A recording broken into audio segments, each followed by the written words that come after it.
Bismillahirrahmanirrahim. Alhamdulillahi hamdan kathiran tayyiban mubarakan fihi. Nahmadu wa nashkuru alhamdulillahi alladhi rafa. Allah is now giving an example of how they will stand up. How will they stand up? This is the sample. If you have observed your tahajjud like 3:30, 4:30, and the subuhi prayer of that day is like 4:45, and you say, let me sleep a little, let me relax a little, in preparation for subuhi prayer. If you have noticed it once or twice or many times in your lives, you discover that that is the time some natural air will be blowing onto your palms, then onto your head, especially if you lay your head towards the window. Then you begin to snore and begin to dream of paradise. And you know when you're dreaming of paradise, you don't want to stand up. It's only when you dream of hellfire you don't stand up. Who is walking at that point? It's Shaitan.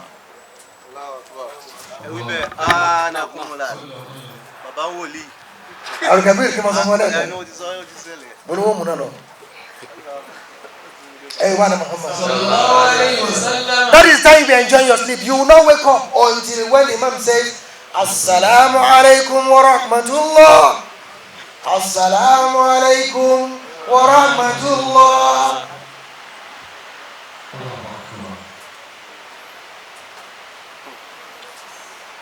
Innahum la yaqumun Illa kama yakumu alladhi yatakabbathu shaytanu min al-mas. Or another example, you have vowed, you have promised that today inshallah I will go for tahajjud, and shaitan is at work. It is that time you have set your alarm.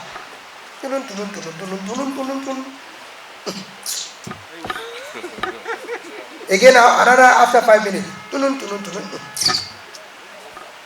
Again it rings again, you just switch off. It is Shaitan that has been doing his work, pressing you hard on your mattress or your mat. This is the example of those who consume riba. So, hiking food price or prices. They are enjoying riding in very, very costly vehicles.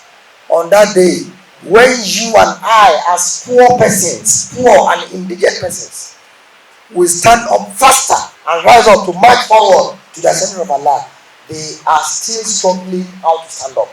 The implication is that if they are not taken, they are already registered in the hellfire. ذلك بأنه قالوا إنما البيع مثل الربا. Sometimes they will be telling you, in order to dilute, they say, no. This Dr. Mesuna is a novice. He doesn't know anything about business. This is business. After all, I use my money to buy, then I'm getting double or triple prices. Allahu Akbar. And Allah is telling us that business is quite different from riba.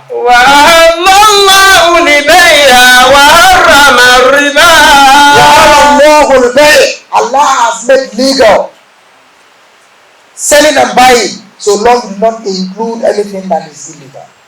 وَحَرَّمَ riba, and he has made usury riba illegal.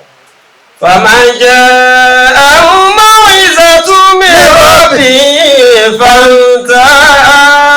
Those who have listened to this now, if you know you have been doing it in the past, it's never too late.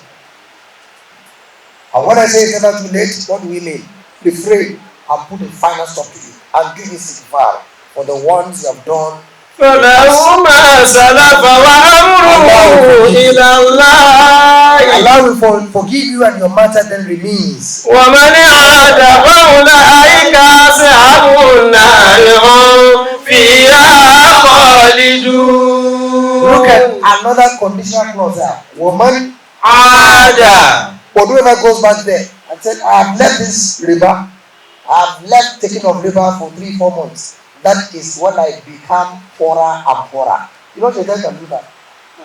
He knew of a woman who was selling intoxicant. alcohol. That time, very, very rich. She was not lucky. The most malams in that time, they went to him, they preached to her, they went to her, they preached to her. Then she said it was not very possible. So, the method other malams used was that whenever she brought a zakat, they refused. That was when she knew it that it was a serious matter. Then she left the business. See shaitan for you, not Allah. See what? See who? Shaitan. And she started to grow backward. To it became trouble. Then some of the instruments of shaitan were telling her, you see, we told you that you must come back. Now you are begging to wear dresses. You are begging to feed your children. Then she went back to it. And the mother started germinating again. Shaitan. ومن عاد فأولئك أصحاب النار هم فيها خالدون. Whoever goes back into engaging in riba, in usury, after he had listened to admonition, sermon, that person should know that certainly he is among the inmates of hellfire that will be punished by Allah. يمحق الله الربا ويربي الصدقات والله لا يحب كل كفار عظيم. والله لا يحب كل كفار عظيم. Some with delusion will say, no. Allah is all forgiving, we can engage in it, and if I give sadaqah out of it, I send some people to go for Hajj, and I establish this. It is not the God of Agigi. We are talking of the omnipotent, omnipresent here. You cannot bribe him. So here Allah is telling us, يمحق الله الربا ويربي الصدقات والله لا يحب كل كفار عظيم. إن الذين آمنوا وعملوا الصالحات وأقاموا الصلاة وآتوا الزكاة لهم أجر عند ربهم ولا خوف عليهم ولا هم يحزنون. يا أيها الذين آمنوا اتقوا الله وذروا ما بقي من الربا إن كنتم مؤمنين فإن لم تفعلوا فاعلموا بحرب من الله ورسوله وإن تبتم فلكم رؤوس أموالكم ولا تظلمون ولا تظلمون. إن الذين آمنوا, those who believe, وعملوا الصالحات, and they do good works, وأقاموا الصلاة, they observe their 5 daily prayers regularly, constantly, وآتوا الزكاة, they have what Allah has endowed them with, and their money, their properties has engaged or has reached what is called the nisab. They give zakat to people. لهم أجر عند ربهم. Their rewards lie in the hands of Almighty Allah. ولا خوف عليهم ولا هم يحزنون. ولا خوف عليهم, they will never be grieved. Whatever happens to such a people or such a group of people, it's a test from Allah, not a punishment. And there is no one that Allah will not test.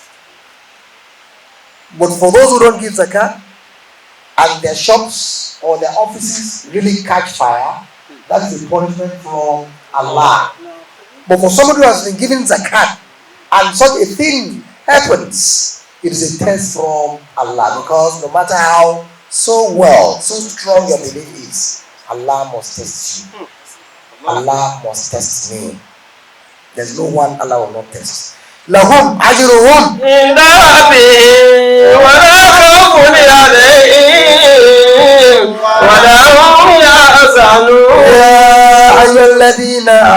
آمنوا يا أيها الذين آمنوا اتقوا الله fear Allah. وذروا ما بقي من الربا All these hike in price should be discarded, should be stopped henceforth. إن كنتم مؤمنين.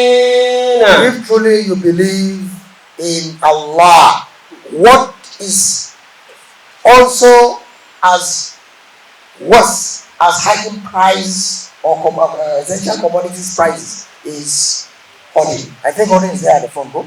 Yes. So we'll go into hoarding again. For us to know that when Allah says don't do, the best thing is don't. When He says do, what do? We do.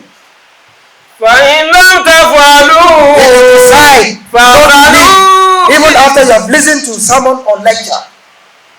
فاعلموا بحرب من الله ورسوله فاحذروا بحرب من الله ورسوله. If Boko Haram tells you should be ready for our war, or all this bomb, you know bomb. I'm trying to be careful there. Please, trying to be careful. If they write and place it on your gate, we are visiting you tomorrow by 7 p.m. Wow. I'm sure Allah you will not sleep in that house. This is the war of ordinary human beings. War of ordinary human beings. But Allah is saying, for those who have refused to stop or they refuse to stop engaging in riba, فَأَذَنُوا بحرب من الله ورسوله. Oh you Muhammad,